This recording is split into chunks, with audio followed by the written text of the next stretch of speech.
We help to connect the expertise of Berkeley Law and the broader campus to policymakers, really to address our most pressing environmental issues.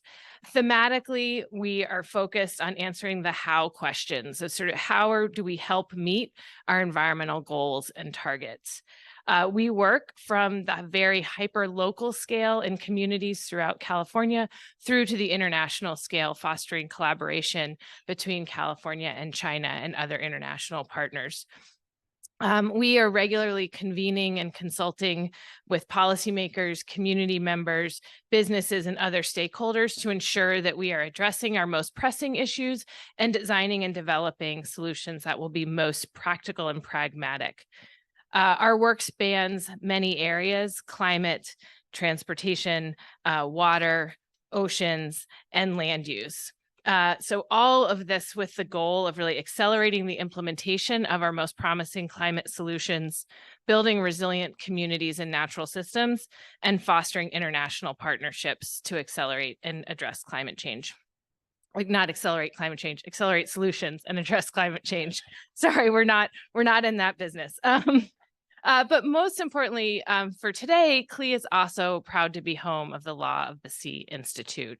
And Jordan Diamond, who preceded me in this role, was the co-director of the Law of the Sea Institute. And I think the goals of this institute to bring together top scholarship to address the most pressing issues around governance of the oceans is very much in line with CLI's mission and role. And so we're really happy to be the host of the Law of the Sea Institute. I also wanted to say a few words about Harry Scheiber. I did not have the privilege of working directly with Harry.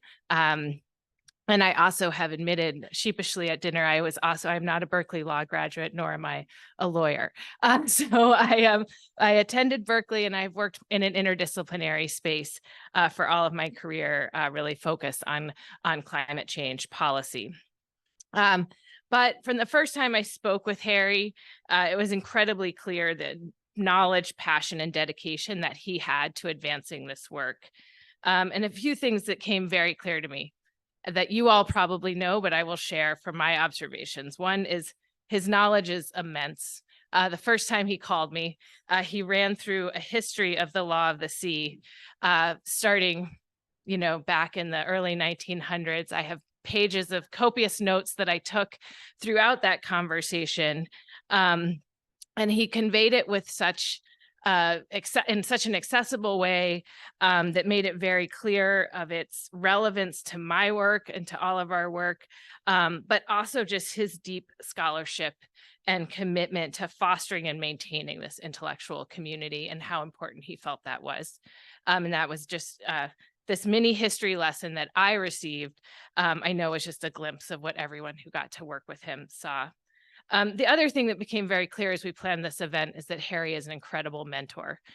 He was able to run through a list of all of these individuals, many of whom are on the room or online, and say, this is what they're working on, this is what they can do, they should talk about this, this is what they've accomplished. And so it's just so clear that all of these people he's worked with mean so much to him, and he's been following what everybody's doing and can easily, just grab that information and pull it together. And so I think that was also just incredibly clear. And then finally, just his commitment to maintaining this community and this intellectual community and space, and fostering this collaboration, and what he was able, and really supporting me and stepping in to try to work with others to pull this together was incredibly valuable. So I am really looking forward to the presentations over the next day and a half, both to advance my understanding in this work, but also to understand how CLI can be most supportive in continuing to foster this community. I want to conclude just by extending my incredible gratitude to the Korean Institute on Ocean Science and Technology for their support for this gathering.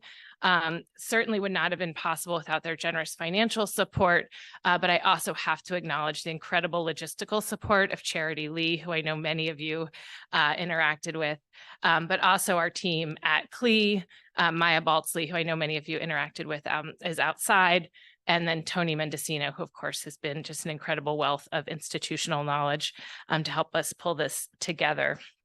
And so I just want to say thank you to everybody for helping to pull this event together.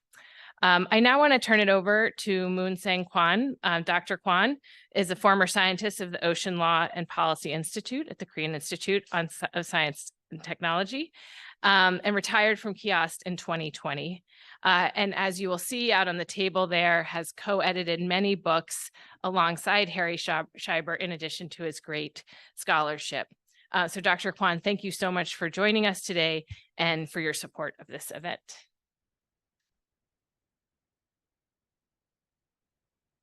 Thank you, Luis. 안녕하세요.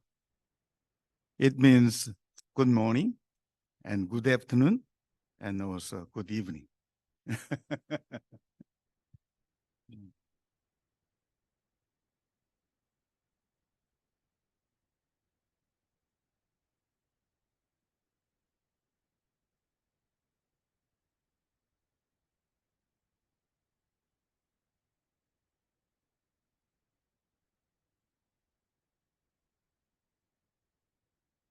Morning, everyone.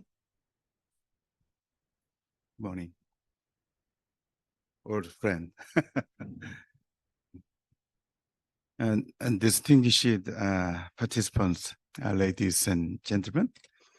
It is with my great pleasure to welcome all of you as we gather once again after the COVID pandemic to convene the 15th LOSI KIOST Annual International Conference on the Law of the Sea.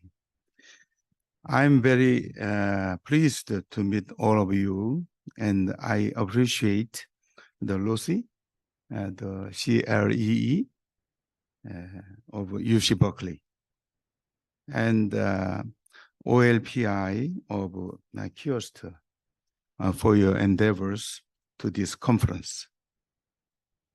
Today, our great friend, Professor Harry Scheiber, is here with the photo.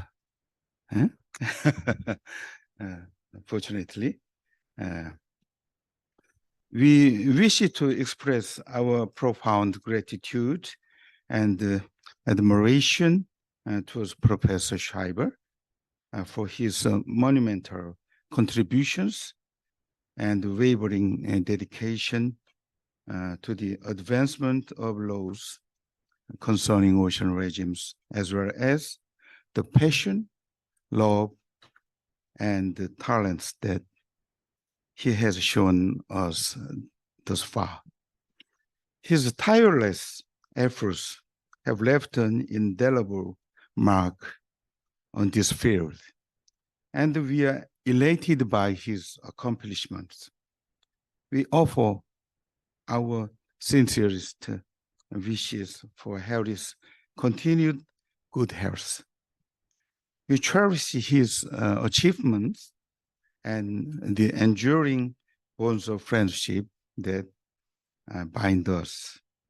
We also hope for his continuous presence among us for many more years to come.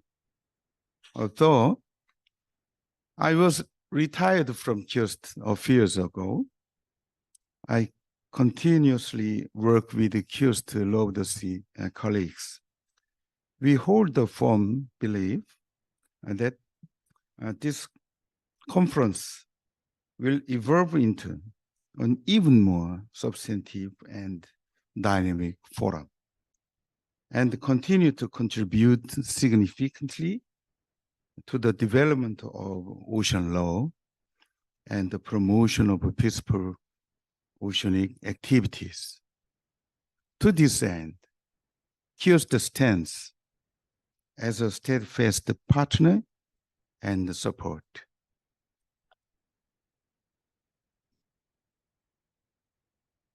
Your invaluable consultation, advice, and the collaboration to elevate this conference from the foundation we have laid in the beginning is very much appreciated.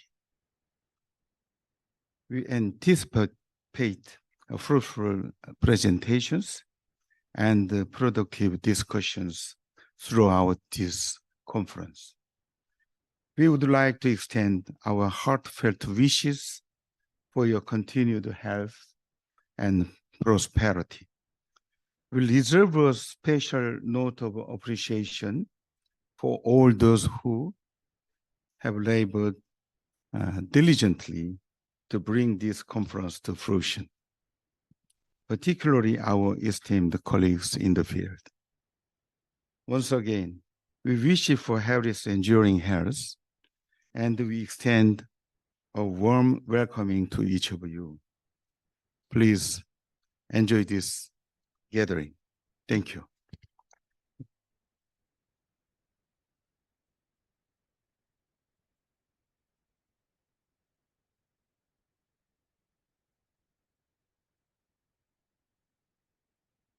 Good morning, everyone. It is always a pleasure to back to Berkeley to be part of this program. Louis talking about this experience with Harry. My personal contact with Harry is, when I organized conference 206, I sent him an email, please contact me whenever you find a convenient time for you. He called me 3 a.m. in Seoul. And what he says is that, this is Harry Scheiber, Berkeley. Is it convenient time for you too? I a bit, spent time because I do not know how should I respond. And but Harry, he do not wait my response and talk again and again. We had about an hour talk, almost the Harry talk 55 minutes.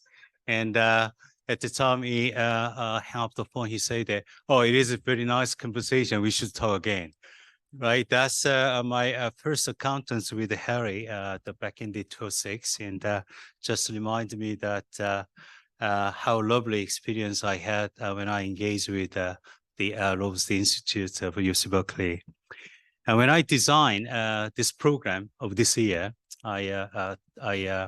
if you have a chance to making program, the various draft and the versions of the program. I working on that the first draft and gave it to the KIOST and the LOSI. And the final program I received that only changes that when I working on the first draft, I'm the person deliver keynote speech, but right now the final program, there is some changes. I understand that we find the right person, right place, also right time. The person I'm going to introduce to you is that our old friends, mutual friends, and also brilliant intellectuals go beyond not only his academic career, but also his outstanding service for the international organization, including European Commission.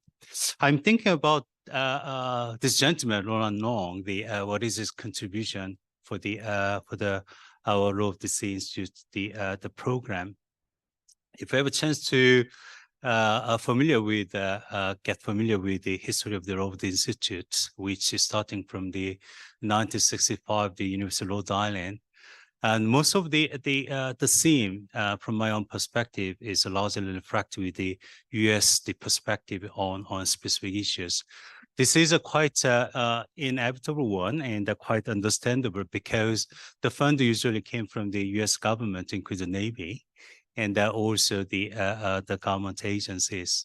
And there is some outside of the voice in the program, but very marginal. The things happen to the University of Hawaii, but as you know that the location of Hawaii is quite unique. So they have a chance to hear that other continents of the world, for example, the Asia Pacific. Now we came to Berkeley. And the Berkeley has a very diverse, from my own perspective, more environmental friendly and the more science friendly. So topics we choose is quite unique, quite a good way, good direction we can share. And but still, we have some issues in terms of diversity of the perspective we should have. Professor Ron Long is great, long-standing background working at the European Commission and the European continents. As a brilliant academic, also together with his professional background, he brings us that what European states to see the very important issues in these days. Not only put us the very combined the side of the view, he extend our view to see that the many of these issues, the ocean policy issues, more broad way. After he taking up the current job of the director of the Global Ocean Institute of the prestigious World Maritime University, his participation and his contribution is more broad than before. So as I mentioned, that he's the right person and right time and right places to leave a keynote speech today. Beyond that, because his resume, the bio also mentioned that he's really the love to live with the sea. He's the member of the Irish Navy's elite diver unit, not just a diver unit. He's a member of the U.S. Irish Navy's elite divers unit, and also he's a permanent member of the yacht team for the island. So he participated in a couple of the world competitions, including the famous 1989's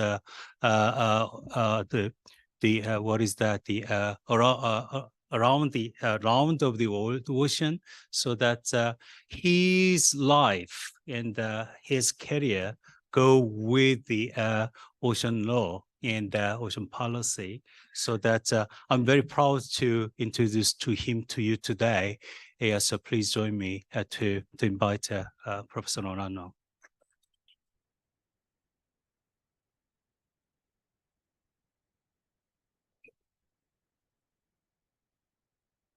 Very gracious, and Professor Sekou-Lee, thank you very much, and Dr. Kwan, our colleagues in LOSI, and I see in particular Holly, our distinguished colleagues in KIOST. It's really wonderful to be here this morning.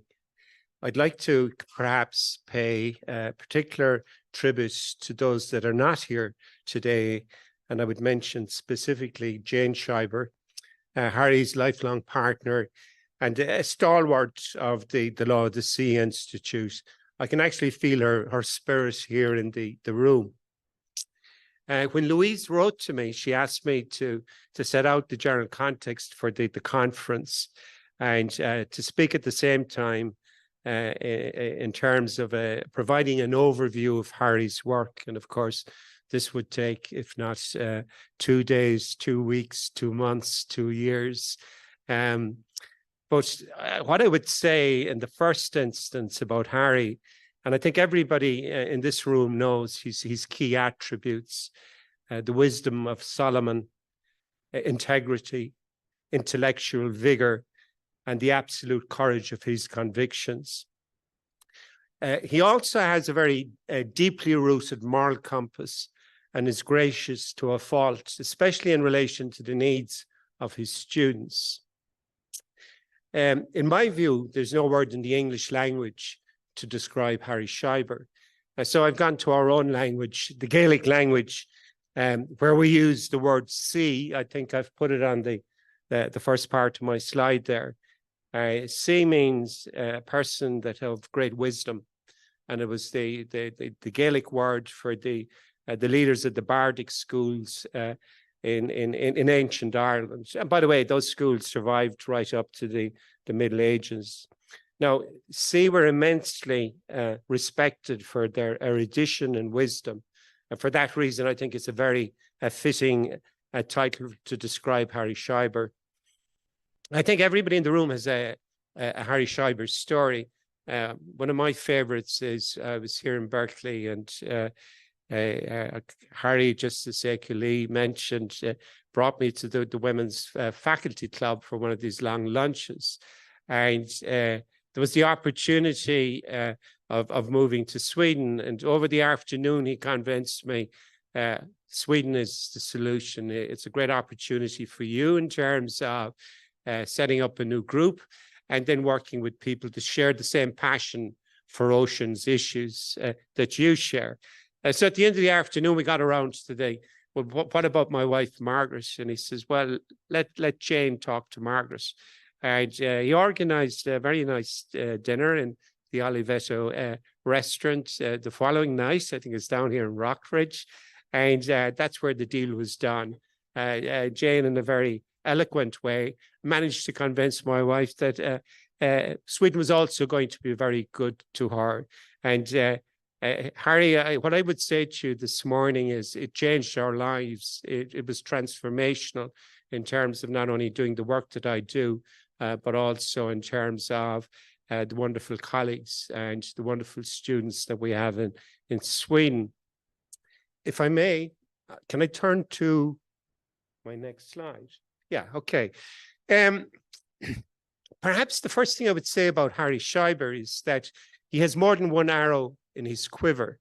And in this instance, I would cite the American Academy of Arts and Sciences, who cited his pain-breaking work in US constitutional and legal history, with writings on government, the economy, federalism, freedom of contract, and other subjects in American economic and legal history. He has set a standard of research, analysis, and interpretation that has shaped the field. Quite extraordinary. This is apart from his scholarship in law of the sea. And he's cited as a historian, an educator, and an academic administrator. Amongst his achievements is the Legal Cultures project, and he's a very fine volume in that regard with Lawrence Friedman at Stanford University. Next slide. Of course, what we all know about Harry is through his great work in relation to the law of the sea. And I think when we reflect on this, there are a number of attributes to his scholarship. Firstly, a key objective has been to avoid the mistakes of the past. A second feature is that it's not simply about looking back, it's about projecting forward. He writes about making international law and applying international law to make the world a better place.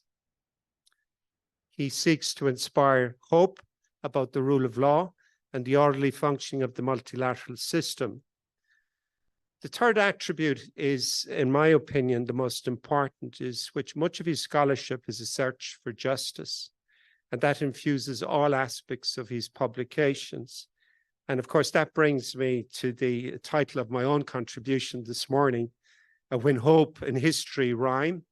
And I have a verse here from The Cure of Try, a poem by Seamus Heaney. Seamus Heaney was a Nobel laureate, spent a part of his early career here in Berkeley. And yesterday, one of the things I went to look for was the Pelican Building, because he wrote some wonderful poetry in that building. In The Cure of Try, Seamus Heaney writes that history says don't hope on this side of the grave, but then once in a lifetime, the longed-for tidal wave of justice can rise up and hope and history rhyme. And I think that goes to the essence of his scholarship. It inspires hope. It inspires those that read it and that apply it. And next slide. I tried to map out on the slide, which you obviously can't read on the screen this morning, but there are kind of four distinctive phases to Harry's career. There's the formative stage in Columbia University. There was the kind of the professional stage as a historian in Dartmouth College, and of course I have this wonderful photograph up there during the counterculture period and the freedom of expression period of Harry in the University of San Diego in or around the early 1970s.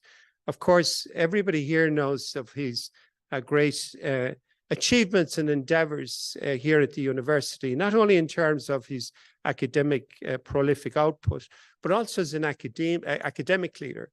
as chair of the University Senate here at Berkeley.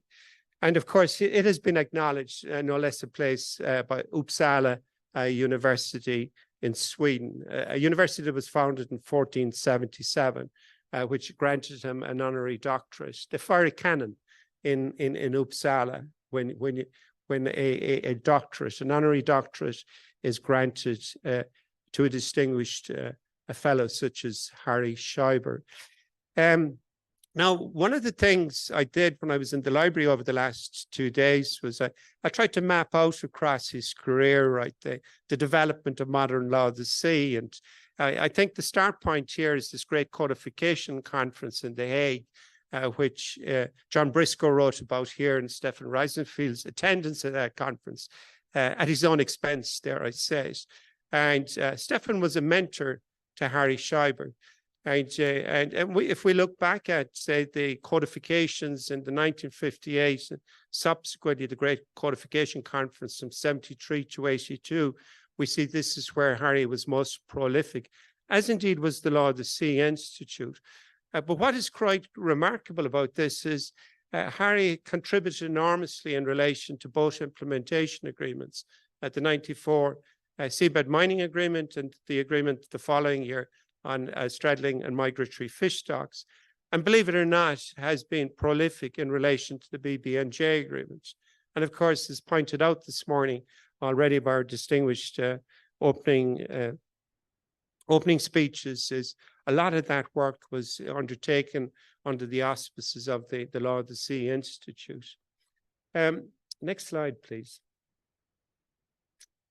So what has shaped his work? And I'd say first and foremost, friends and colleagues. And I've shown the slide here some of these wonderful friends and colleagues, including Jane Scheiber, Jordan Diamond. She's not here this morning, but I spoke with her last night. Stefan, who we mentioned, the great mentor, David Carn, the great academic colleague, as well as Jan van Dijk, a very important collaborator with Harry, and of course, Loudon Friedman in the University of Stanford. Now, one of the things I've had the great pleasure of doing over the last 2 days was going to the library and reading the tributes that Harry has written on his colleagues here in the university and those collaborators that really shaped a lot of his work, and it's absolutely inspirational. Next slide. The Law of the Sea Institute, in a way, is a kind of a love child of Harry Scheiber. And it's something which is exceptional in terms of being a center of academic excellence. I think one of the big issues for the Institute was it filled a vacuum in the international space for discourse on Law of the Sea issues. And that's quite striking when you read scholarship. Is Law of the Sea Institute was always working on topical issues. The proceedings are prolific, and I list some of them on the slide, and I've highlighted 2 of them, which are really important in the context of what I'm going to say next. Please, next slide. So what else has shaped his scholarship? And I think a key aspect has been the issues, the big global issues. And now these are touching upon, if we can show some of the indents, some of the fundamental issues which the convention addresses. Firstly, the maintenance of peace. Secondly, the maintenance of justice, and obviously progress for all peoples in the world. And so we often forget, shall we say, the genesis or the rooting of the laws. The Sea Convention is about peace and justice in the world. It was quite striking this year that Japan, when it led the G7, held the summit in Hiroshima. And the G7 communique this year is quite remarkable because in paragraphs 23 and 52, they set out the key global issues that need to be tackled by the international community. Please, next indent. Can we go back? Okay, there they are. 5 key issues. First and foremost is to adopt and implement the BBNJ agreement. And of course, it's open for signature next Tuesday. I will be there in New York. And that's going to be a real indicator of our commitment to biodiversity. Secondly, in relation to the framework for seabed mining, they were quite definitive that this requires an effective environmental protection regime. Thirdly, the conclusion of the plastic treaty negotiations. Fourthly, the end of IUU fishing. And fifthly, to give effect to the South China Sea Arbitral Award. It's almost as if G7 drafted the agenda for this conference. It's quite striking, because when I looked at the conference program, I says these are the precise issues that we're going to talk about today and tomorrow morning. Next slide. So what were the big issues? And I would turn first and foremost to the oceans and the nuclear age.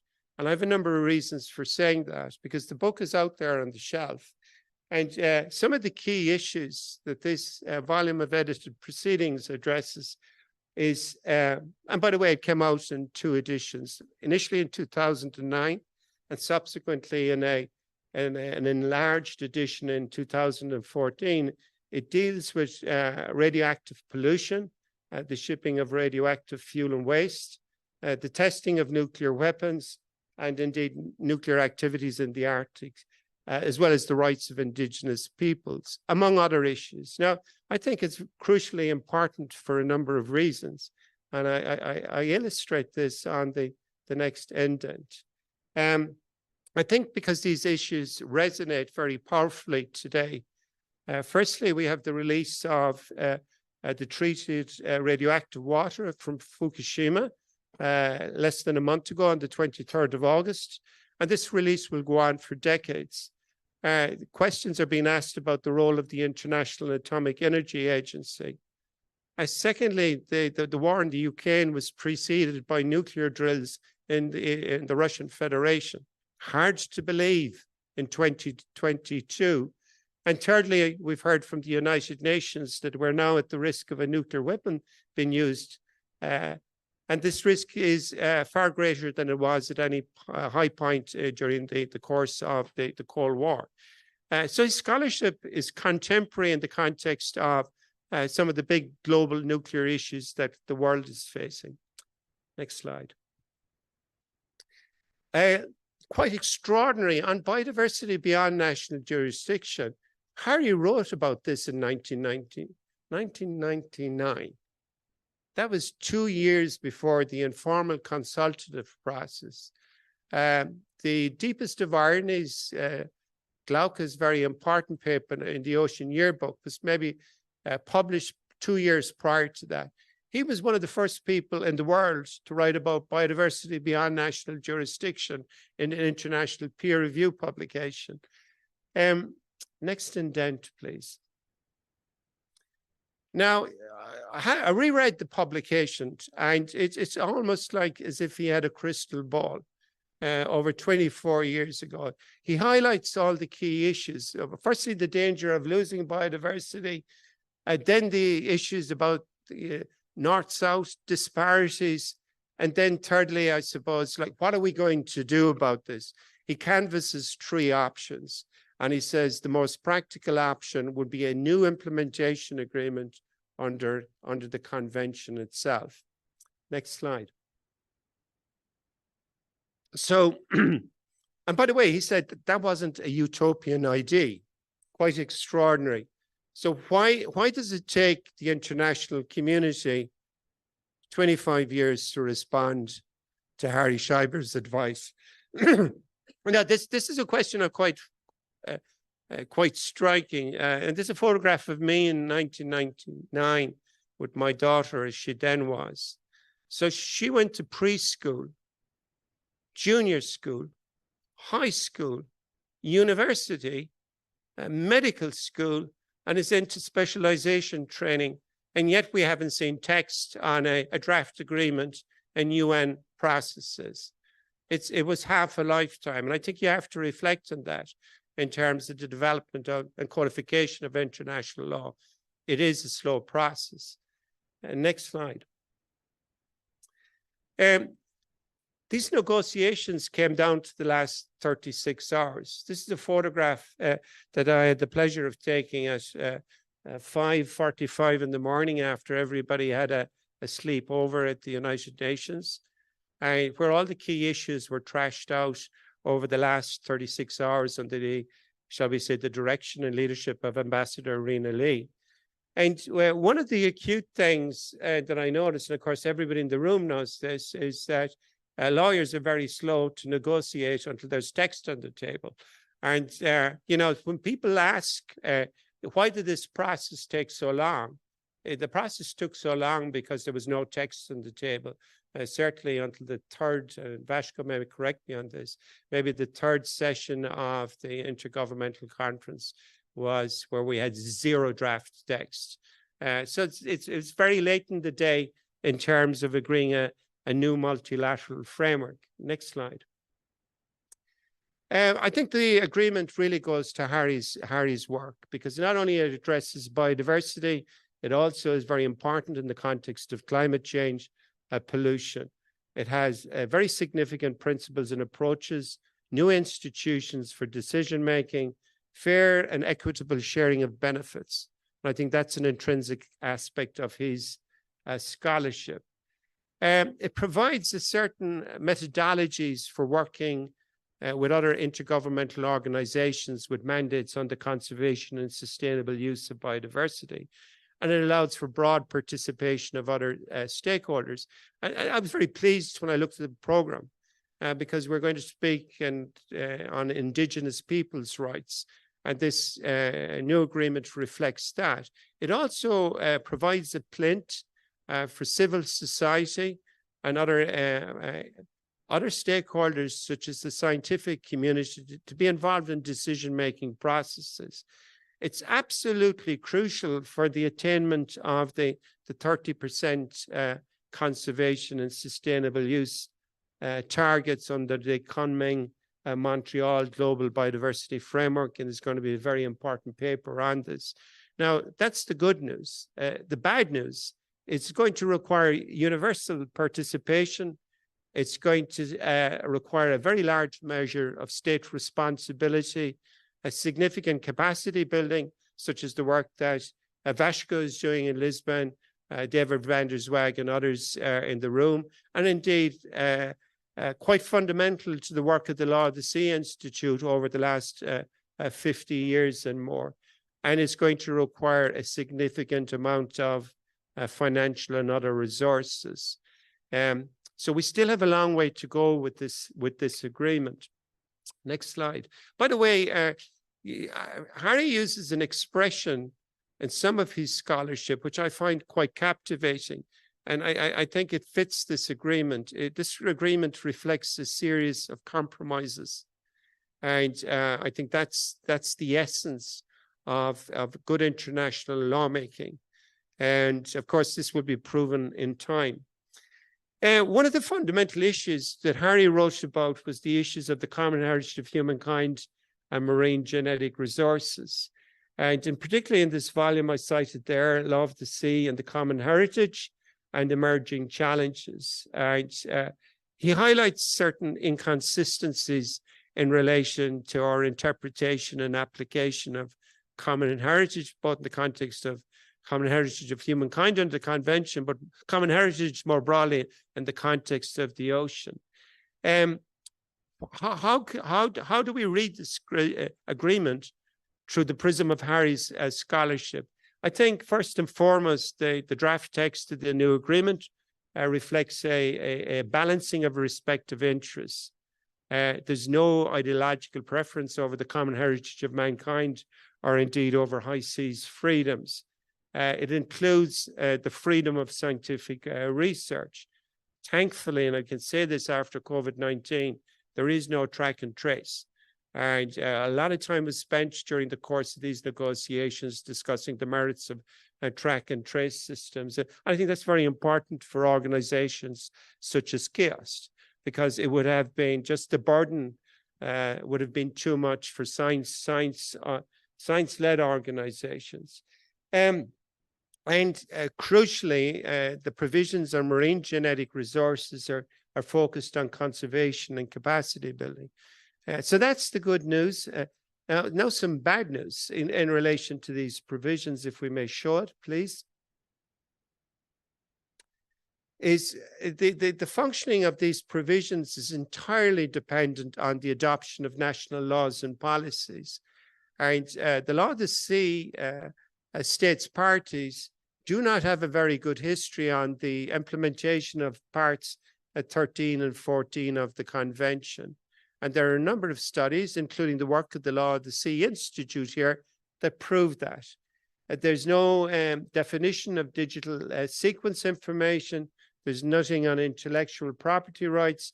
We can certainly see that the institutional decision-making processes will be protracted, and there will be many difficult hurdles to be overcome, particularly by the Conference of the Parties in due course. So what can we say about the common heritage of mankind and marine genetic resources? I think we can say first and foremost, the jury's out. And it will, shall we say, time will tell again about the efficacy of these provisions. Next slide.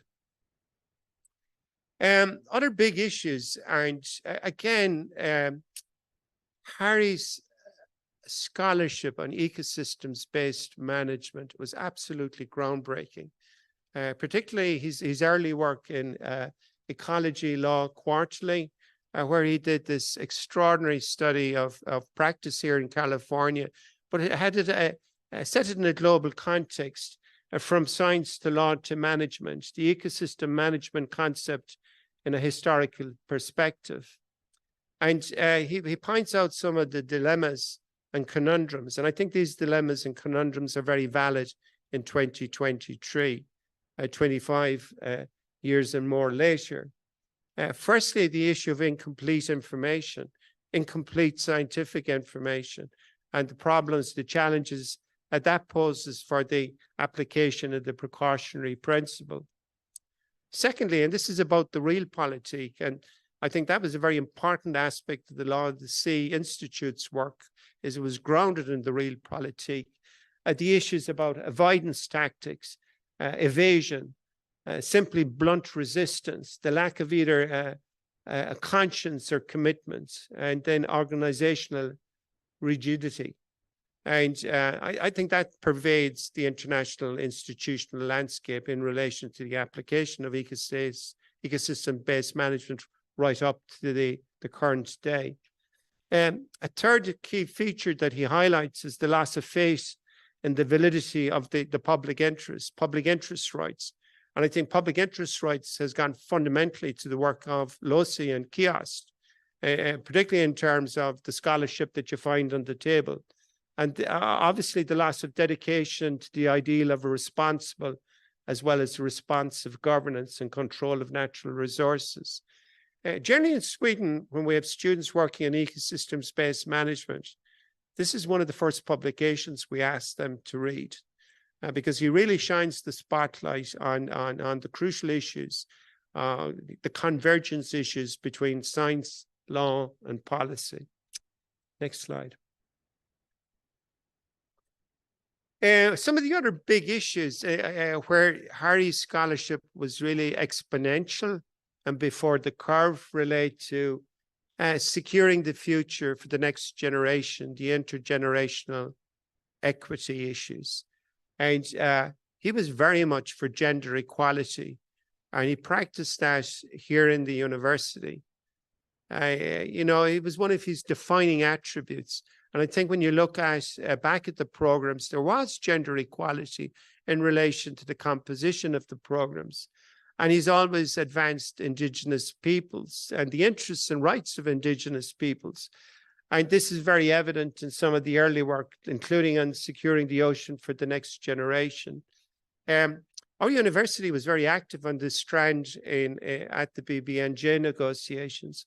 Top photograph there, we had a very important side event at the Intergovernmental Conference. I think, Vashka, you may have been at it.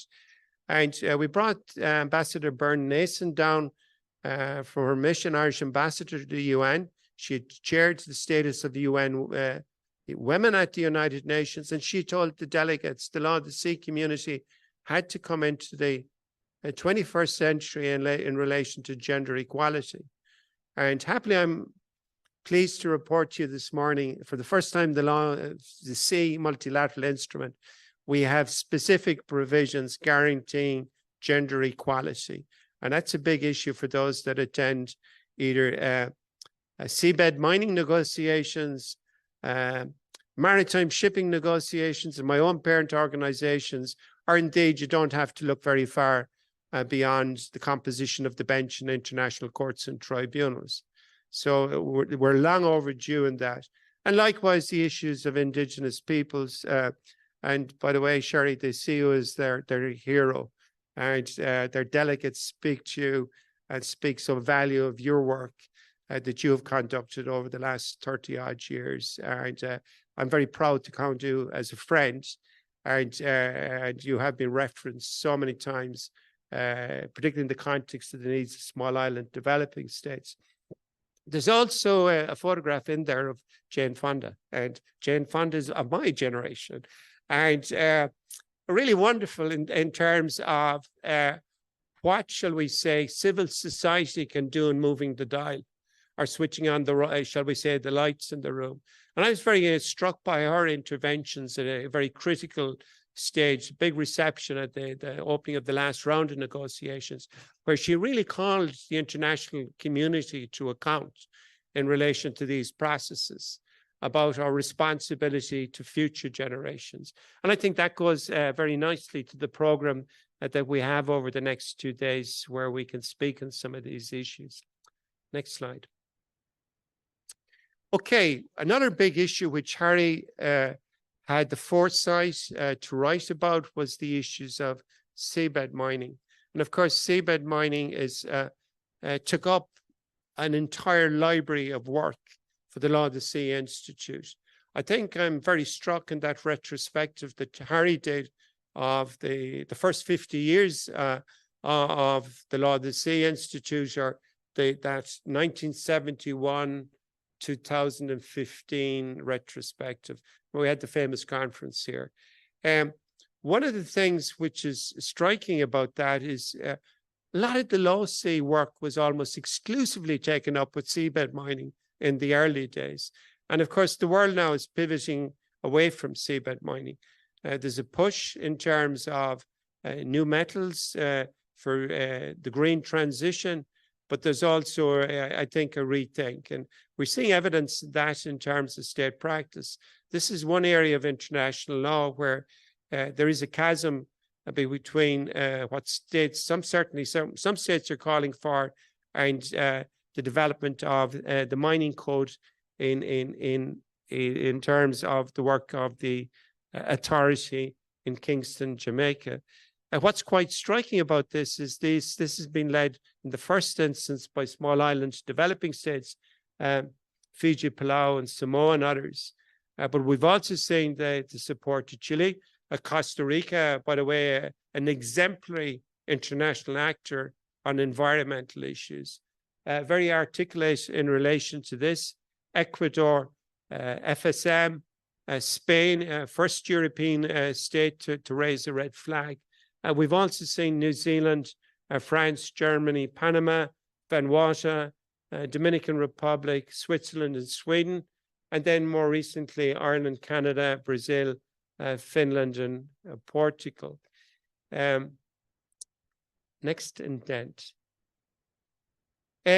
So I think in excess of 20 states have, and by the way, we have to be very clear about this because the language varies between a precautionary pause or a moratorium. So we have to be very, because I've read the statements, you know, and a precautionary pause is very different from a moratorium. And I read the debate in the French Assembly, and they were talking about a prohibition. Whereas many of those statements of the states that I list on the top of the slide, it's about a precautionary pause until the science is there to make the decision-making in relation to environmental impact assessment and for the application of the area-based management tools. And of course, we have others like the UN High Commissioner for Human Rights, the 37, in excess of 37 now global financial institutions, seafood groups, scientists and indigenous groups that have raised a flag on seabed mining. Now, if I go back on Harry's scholarship in relation to seabed mining, and I have a very brief quotation from one of his papers, I think close to, if you can show the quotation, please.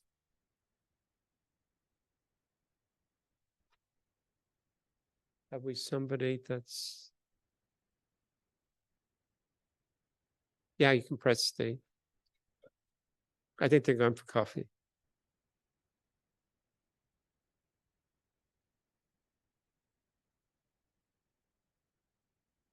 It's...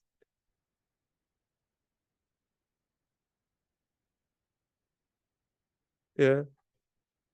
I thought there was somebody pressing the button. Normally we have something here in the console, but we don't have this. Okay, this is a quotation. And you know, it's yeah, we have it up there, Vashko. Thank you very much. He raises the issue about seabed mining as how do we reconcile seabed mining with the BBNJ agreement? He also raises the issue about the cascade, or what he describes as a cascade of emerging challenges to ocean governance. And I think that's one of the big challenges that has to be addressed by the international community. Two multilateral instruments, two childs of the convention itself, one on the exploitation of the international seabed area for mineral resources, and another one which is about the conservation and sustainable use of biodiversity. Next slide. A key issue now is plastic treaty negotiations. In the Institute, this is taking up a lot of our work in Sweden, and very different negotiations in many respects. It's a multilateral instrument. It's not a law of the sea instrument. And we have some very interesting and depressing scientific data from the World Ocean Assessment and other reports, and the amount of plastic pollution we're putting into the ocean. If I can show some of the indents, I think with some of the issues that are being addressed in the negotiations, because my colleagues are attending them, it's not only about plastic pollution, but it's about production, and it's going to be about consumption of plastic, and even indeed an issue which is contentious, the issue of chemicals. What's significant about these negotiations, I suppose, is that it's about multi-stakeholder dialogue, and it's about having others participating in the lawmaking process, and giving those involved in the life cycle of plastic, including waste pickers and indigenous, the rights of indigenous peoples, making sure that they're reflected in the negotiation process.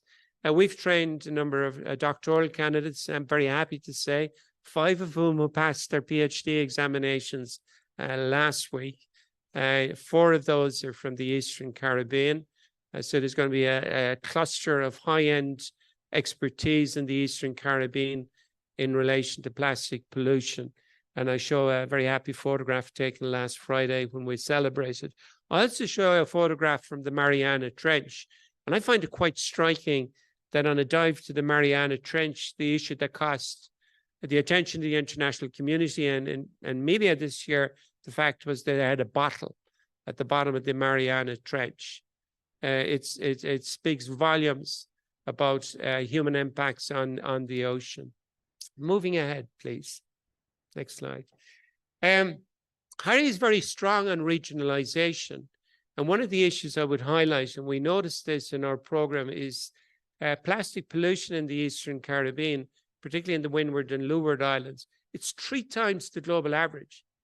And because the pollution is coming across the ocean and is exacerbated by other environmental problems, including extreme weather events and, of course, the pandemic.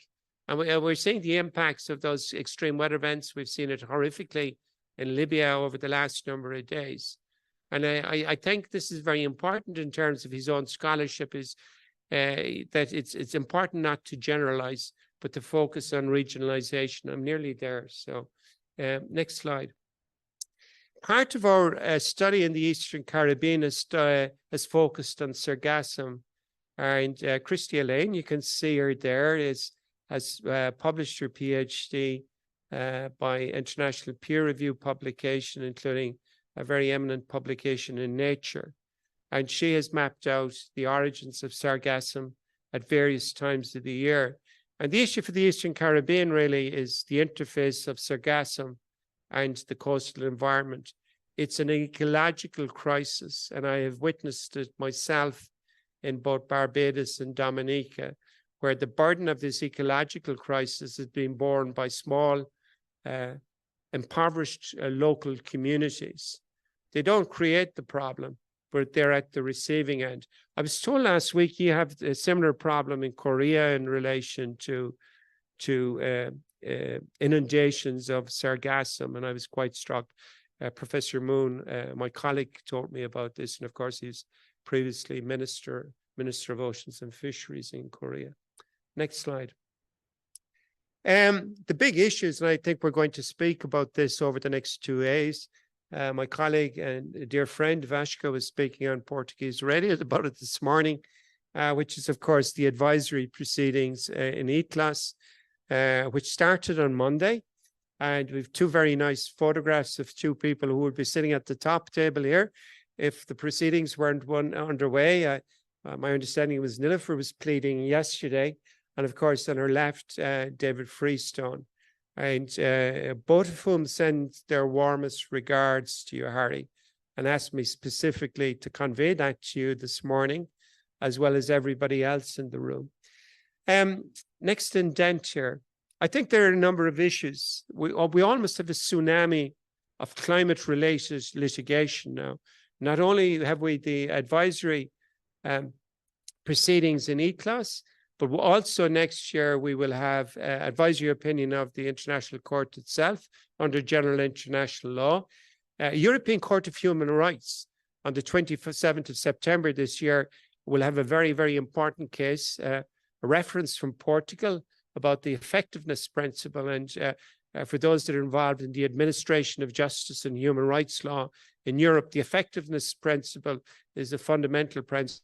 It actually goes back to an Irish case, the Erie case, and Philippe Sands wrote about it in the Financial Times. And Mrs. Erie's daughter, by the way, was in my law class when I was a student. So it's extraordinary that her case 50 years ago has now come before the European Courts of Human Rights in the context of climate change and the commitment of states to ensure that their measures are effective.